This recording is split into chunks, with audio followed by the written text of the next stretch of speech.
What most people misunderstand about trauma is that it doesn't simply leave scars. It rewires perception. A trauma-born empath isn't walking through the world reacting like everyone else. They're scanning, calculating, reading between the lines of every interaction, because at some point in their life, that ability wasn't optional.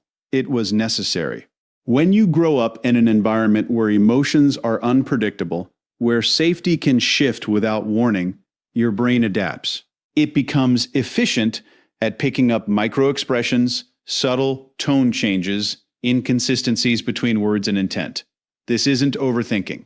This is pattern recognition trained under pressure. And over time, that awareness sharpens into something most people never develop. They can sit in a room and feel tension before a single word is spoken. They can sense discomfort behind a smile, resentment behind politeness, insecurity behind confidence. It's not mystical, it's neurological conditioning paired with emotional intelligence. But here's where the misunderstanding begins. From the outside, this level of awareness looks like sensitivity. It looks like someone who feels too much, reacts too deeply, or takes things too personally. But that interpretation misses the mechanism entirely. They're not reacting more, they're detecting more. There's a difference. Most people move through conversations at face value. A trauma-born empath is processing layers. What's being said, what's being avoided, and what's being implied. And because they're absorbing all of that simultaneously, it can become overwhelming. This is where the cost shows up. Because when you don't just notice emotions, but actually internalize them, you lose the natural boundary that most people rely on. Someone else's stress becomes your tension. Someone else's anger becomes your unease. Someone else's sadness becomes your weight to carry. And if that isn't managed, it creates a constant state of psychological fatigue. Now think about what that does over time. You start to anticipate problems before they happen. You start adjusting your behavior to maintain stability, to avoid conflict, to keep the emotional environment predictable. You become highly adaptable, but also highly responsible for things that were never yours to control. That's why many trauma-born empaths grow into adults who are incredibly perceptive, but quietly exhausted. They've mastered the external world while slowly disconnecting from their internal one. And yet, this same mechanism, the one that creates the overwhelm, is also the source of their strength. Because the ability to read people accurately, to understand motivations, to recognize emotional patterns, that's power when it's directed, not just absorbed. The difference comes down to awareness of the awareness itself. If they never question it, they remain reactive, pulled into every emotional current around them. But if they learn to step back and observe without absorbing, that same sensitivity becomes precision. It becomes clarity. It becomes control. So the issue was never that they felt too much. The issue is that no one taught them where to stop feeling. Once you understand that level of constant awareness, the next part starts to make sense in a way most people completely miss. What looks like withdrawal is often self-preservation. For a trauma-born empath, solitude is not the absence of connection. It's the absence of noise. It's the only environment where they're not required to process, interpret, and emotionally manage the people around them. And when you've spent years, sometimes decades, doing that unconsciously, silence doesn't feel empty. It feels like relief. This is where the narrative gets distorted. From the outside, people assume that someone who spends a lot of time alone must be struggling socially, emotionally disconnected, or even avoiding life. But in reality, many of these individuals are doing the exact opposite. They are regulating, they are recovering, they are creating a space where their nervous system can finally come out of a constant state of alert. Because here's the truth most people don't consider. Connection is only nourishing when it's safe. If your past has taught you that closeness comes with unpredictability, emotional volatility, or hidden expectations, then your brain doesn't categorize connection as comfort. It categorizes it as risk. So you adapt. You start choosing environments where you can control the input. You become selective with your interactions. You limit exposure, not because you don't value people, but because you've learned that not all energy is neutral. Some of it drains, some of it destabilizes, and some of it pulls you back into patterns you've worked hard to understand. And over time, solitude becomes associated with clarity, with stability, with a sense of self that isn't constantly being shaped by external emotional forces. But there's a tension here, because the same person who finds peace in being alone is also wired for depth in connection. They don't want surface-level interaction. They don't want noise. They want something real, something honest, something that doesn't require them to filter themselves or manage the emotional environment. And that creates a paradox. They crave connection, but they've experienced enough of the wrong kind to know the cost. So instead of seeking more, they become more selective. And when that selectivity is misunderstood, they're labeled as distant, guarded, or hard to reach. But it's not distance. It's discernment. They're not closing themselves off from people. They're closing themselves off from chaos. And if that distinction isn't recognized, it creates pressure from others and sometimes from within to re-engage in ways that are misaligned, to tolerate dynamics that feel familiar but are ultimately draining, to trade peace for proximity. This is where many people get stuck, because solitude, while safe, can slowly become a default rather than a choice. What begins as recovery can turn into isolation if it's not balanced with intentional, healthy connection. And that balance requires something most trauma-born empaths were never taught: how to engage without losing themselves, how to be present without absorbing everything, how to connect without overextending, how to stay open without abandoning their boundaries. That's the real work. Because the goal was never to avoid people. The goal was to find a way to be around the right ones without paying the same emotional price. And once that distinction becomes clear, solitude stops being an escape and starts becoming a standard. Because peace isn't something you should have to isolate yourself to experience. It's something you should be able to maintain, no matter who you're around. Once you begin to see how awareness and solitude shape their behavior, another pattern becomes impossible to ignore. It's not just that trauma-born empaths experience the world differently. It's that most people are not equipped to meet them at that level of depth. This is where friction starts to show up in relationships. Because when someone is highly perceptive, they don't just listen to words. They evaluate Ali, no mend. They notice when someone says the right thing, but feels off.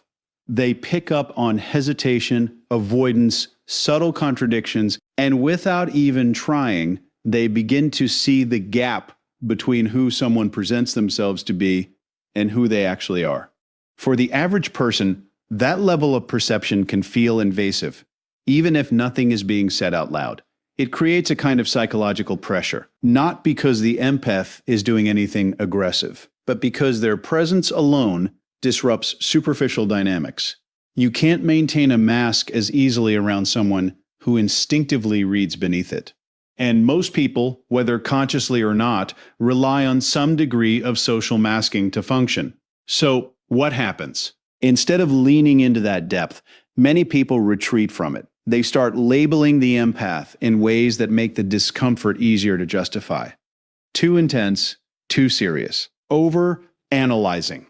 These labels aren't always malicious, but they are revealing. They reflect a mismatch, not a flaw. Because what's really happening is that one person is operating on a surface level and the other is operating several layers deeper at the same time. And that gap is hard to bridge unless both people are willing to meet in the middle. This is why trauma-born empaths often find themselves in a repeating cycle. They connect quickly, not because they're careless, but because they recognize emotional patterns rapidly. They see potential, depth, meaning. But over time, they also see inconsistency, avoidance, or emotional limitation in the other person. And once that becomes clear, the connection starts to feel imbalanced. They're engaging at a level the other person isn't prepared to sustain. Now, here's where it becomes critical to understand the dynamic correctly. The issue isn't that the empath is too much. The issue is that depth requires capacity and not E. Very one has developed the emotional awareness, honesty, or stability to operate at that level consistently. So, instead of adapting upward, many people disengage. They pull away, create distance, or subtly reduce the intensity of the interaction. Not because the connection is meaningless, but because maintaining it at that depth requires confronting parts of themselves they may not be ready to face. And for the empath, this can be confusing at first, because from their perspective, they haven't changed anything. They're simply being consistent, observant, present, engaged. But what they're encountering is the limit of the other person's emotional bandwidth. That's the moment where clarity replaces confusion. They begin to realize that not every connection is meant to last, not because it lacks value, but because it lacks alignment. And once that realization sets in, they stop trying to reduce themselves to make others comfortable. They stop translating their depth into something more digestible. Because depth isn't the problem, misalignment is. And the sooner that distinction is understood, the sooner they can stop chasing connections that were never built to hold them. Because the reality is simple. Not everyone walks away because you're too much. Some people walk away because they're not enough for where you operate. And once you see how this pattern unfolds, heightened awareness, selective solitude, and repeated misalignment in relationships, you start to notice the real risk isn't external. It's internal. Because over time, a trauma-born empath can become so skilled at understanding others that they slowly lose clarity about themselves. Think about the conditioning involved. When you've spent years reading emotional environments, anticipating reactions, adjusting your behavior to maintain stability, your attention is almost always directed outward. You're tracking other people's needs, moods, and intentions with precision. But that same level of attention is rarely turned inward. And that creates an imbalance. You begin to justify things you shouldn't tolerate. Not because you lack intelligence, but because you have too much understanding. You can explain why someone behaves the way they do. You can trace their patterns back to their own experiences, their own wounds, their own limitations. And that insight, while accurate, becomes dangerous when it overrides your boundaries. Because understanding someone is not the same as excusing them. But for many trauma-born empaths, those two lines blur. They stay longer than they should. They give more than is reciprocated. They absorb emotional weight that was never theirs to carry. And they do it quietly, often without confrontation, because they've learned that maintaining harmony is safer than disrupting it. This is where self-abandonment begins, not as a dramatic moment, but as a gradual shift. A compromise here, a silence there. A rationalization that feels small in isolation, but compounds over time. Until eventually they look around and realize they've built relationships where they are deeply present for others, but almost entirely absent from themselves. And that's the real danger. Not that they feel too much or care too deeply, but that they do it without protection, without structure, without a clear sense of where they end and someone else begins. Because empathy, when it operates without boundaries, doesn't just connect you to people, it entangles you in them. And once that entanglement becomes a pattern, it's difficult to recognize where your responsibility actually stops. You start managing emotions that aren't yours, solving problems that aren't yours, carrying burdens that were never assigned to you. The shift happens when that pattern is interrupted. D. When they begin to question not just how others feel, but how they feel. When they stop asking, what does this person need from me? And start asking, what is this costing me? That question alone changes everything because it redirects attention back to the self. It creates a boundary where there wasn't one before. It forces a distinction between compassion and compliance. And this is where the rare 1% separate themselves. They don't lose their empathy. They refine it. They learn to observe without absorbing, to understand without overextending, to care without compromising their own stability. They stop trying to be everything for everyone and start becoming accountable to themselves. Because in the end, the goal was never to disconnect from others. It was to reconnect with themselves in a way that no longer requires self-sacrifice to maintain connection. And once that line is drawn clearly, everything changes. Because empathy is only a strength when it includes you.